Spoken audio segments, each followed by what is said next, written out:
Guys, आपका स्वागत है आपके अपने चैनल स्मार्ट स्टडी 42 पर। आज हम देखेंगे क्राउन का शासन। अगर आपने हमारा फर्स्ट पार्ट नहीं देखा है तो उसे जाकर जरूर देखें, क्योंकि उससे पहले हमने कंपनी का शासन कवर किया हुआ है। तो हम देख रहे थे ऐतिहासिक पृष्ठभूमि। ऐतिहासिक पृष्ठभूमि का जो हमारा फर्स्ट पार्ट है वो कंपनी का शासन है, और यह सेकंड पार्ट है यानी क्राउन का शासन। तो क्राउन का शासन 1858 से 1947 तक माना जाता है। 1858 से 1947 तक जो एक्ट इसमें लाए गए हैं उनको हम कवर करेंगे। 1947 तक यानी आज़ादी तक जो एक्ट लाए गए हैं उसको कवर करेंगे। तो सबसे पहला इनका एक्ट है 1858 का भारत सरकार अधिनियम। यह जो एक्ट था 1857 के विद्रोह के कारण प्रभाव में आया, यानी 1857 में सिपाही विद्रोह हुआ था। तभी अंग्रेज सतर्क हो गए कि भारतीय लोग भी इतने बड़े पैमाने पर आंदोलन कर सकते हैं, तो तभी से उन्होंने सतर्क रहना शुरू कर दिया। ओके, तो इसी एक्ट में कंपनी का शासन पूरी तरह से समाप्त कर दिया गया और पूरी शक्ति किसके पास आ गई? क्राउन शासन के पास आ गई। और जो गवर्नर जनरल का पद था वह भी समाप्त कर दिया गया और उसकी जगह वायसराय बनाया गया। ओके, और इसी एक्ट में नियंत्रण बोर्ड को भी समाप्त कर दिया गया। इसमें हम देखते हैं 1861 का भारतीय परिषद अधिनियम, यानी दूसरा एक्ट। तो भारतीयों को वायसराय द्वारा परिषद में गैर सरकारी सदस्यों के रूपों में नामित किया जाने लगा, यानी जो भारतीय लोग थे वायसराय उनको चुनकर परिषद में भेजते थे, यानी गैर सरकारी सदस्य बनाकर। ओके, मुंबई और मद्रास प्रेसिडेंटी में शक्तियां वापस कर दी गई और कुछ मामलों में स्वायत्तता प्रदान की गई। यानी हमने देखा था रेगुलेटिंग एक्ट में मुंबई और मद्रास की जो प्रेसिडेंटी थी उनकी शक्तियां छीनकर बंगाल की गवर्नर जनरल के अधीन कर दी गई, मतलब बंगाल के गवर्नर जनरल को दे दी गई। लेकिन 1861 के एक्ट में मुंबई और मद्रास की जो प्रेसिडेंटी थी उनकी शक्तियां वापस कर दी गई और कुछ मामलों में उनको स्वायत्तता प्रदान यानी स्वतंत्रता प्रदान की गई। बंगाल, उत्तर पश्चिम सीमांत प्रांत और पंजाब के कुछ क्षेत्रों में विधान परिषदें बनाई गईं। 1892 का भारतीय परिषद अधिनियम। इस अधिनियम में केंद्र व प्रांतों में विधान परिषदों में गैर सरकारी सदस्यों की संख्या में वृद्धि होने लगी, यानी जो केंद्र की और प्रांत की विधान परिषद थी उनमें गैर सरकारी सदस्यों की संख्या में वृद्धि होने लगी। विधान परिषदों की संख्या, विधान परिषद की जो शक्तियों में वृद्धि की गई। जब विधान परिषद की में सदस्यों की संख्या बढ़ेगी तो उसकी शक्ति में वृद्धि होगी, जिससे वे बजट पर चर्चा कर सकें और कार्यपालिका से प्रश्न पूछ सकें। यानी पहली बार बजट पर चर्चा कब किया जाने लगा? इस एक्ट में, 1892 के एक्ट में। ठीक है,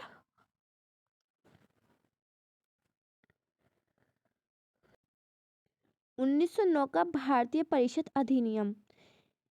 इस अधिनियम में इस अधिनियम को मार्ले मिंटो सुधार के नाम से भी जाना जाता है। ओके, केंद्रीय तथा प्रांतीय विधान परिषद दोनों में सदस्यों की संख्या बढ़कर 16 से 60 कर दी गई, यानी जो केंद्र की और प्रांत की मतलब राज्य की जो विधान परिषदें थी उनमें संख्या बढ़ाकर 16 से 60 कर दी गई। यानी कितनी संख्या बढ़ी है?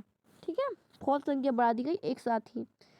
वायसराय की कार्यकारी परिषद में पहली बार एक भारतीय सत्येंद्र प्रताप सिंह को शामिल किया गया। मतलब जो वायसराय की कार्यपालिका थी उसमें पहली बार एक भारतीय को चुना गया और उस भारतीय का नाम था सत्येंद्र प्रसाद सिंह।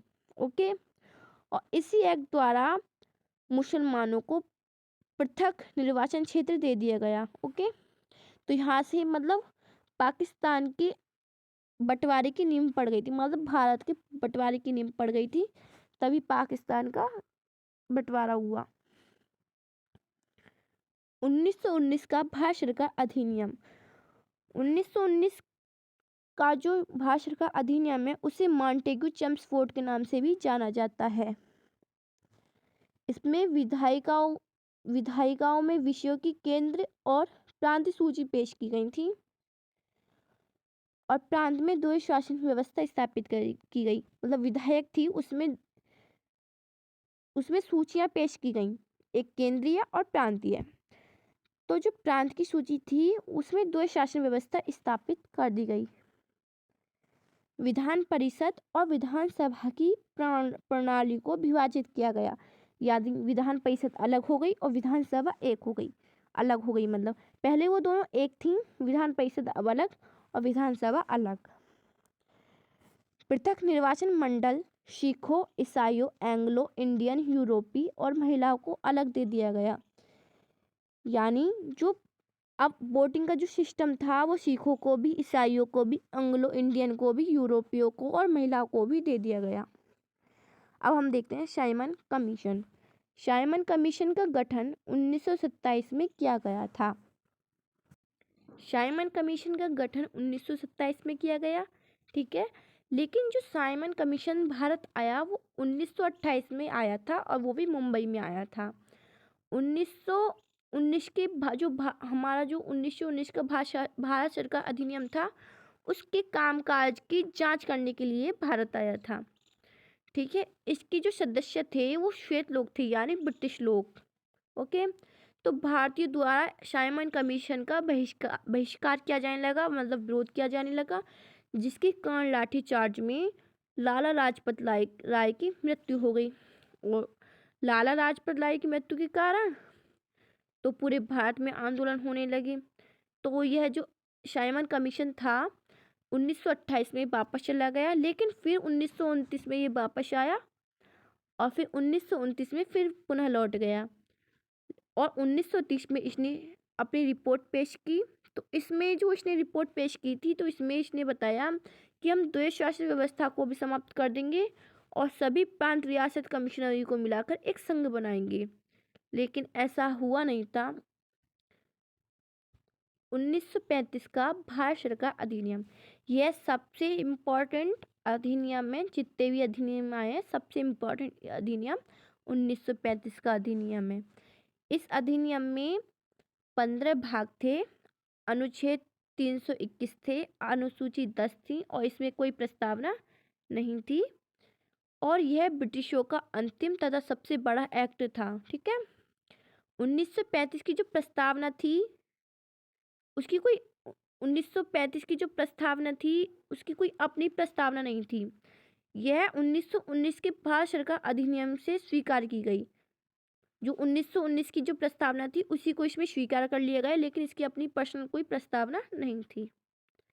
1935 के अधिनियम की जो विशेषता थी वह यह थी कि अखिल भारतीय संघ बनाया जाए और एक संघीय न्यायालय की स्थापना की जाए। मतलब पूरे भारत को एक संघ बनाया जाए और सभी के लिए न्यायालय की स्थापना की जाए, यानी कोर्ट की स्थापना की जाए।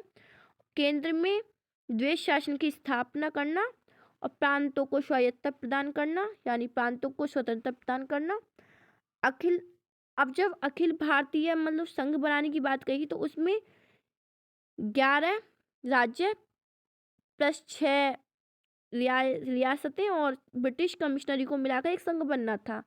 लेकिन रियासत जो थी उन्होंने संघ में शामिल होने से इनकार कर दिया, इसलिए अखिल भारतीय संघ योजना लागू नहीं हो पाई। केंद्र में द्वैध शासन व्यवस्था स्थापित की गई। इसमें 3 सूचियां बनाई गई, पहली संघ सूची, दूसरी प्रांतीय सूची, तीसरी समवर्ती सूची।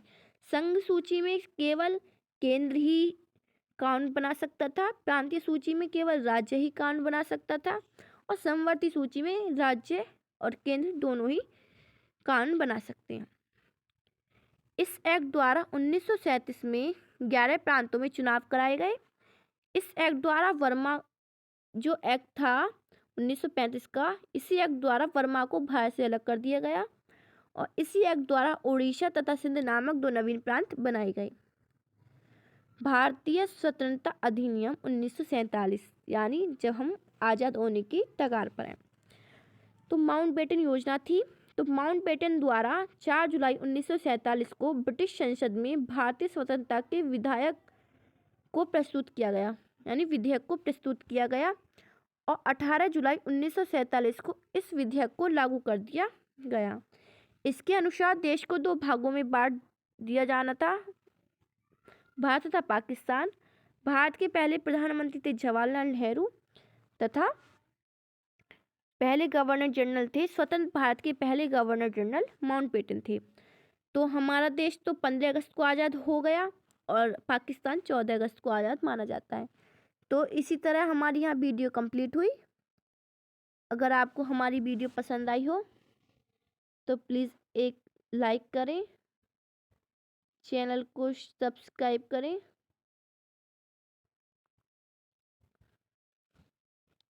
और शेयर करें और प्यारा से कमेंट करें।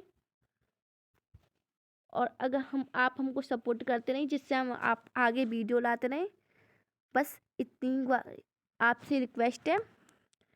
Thank you.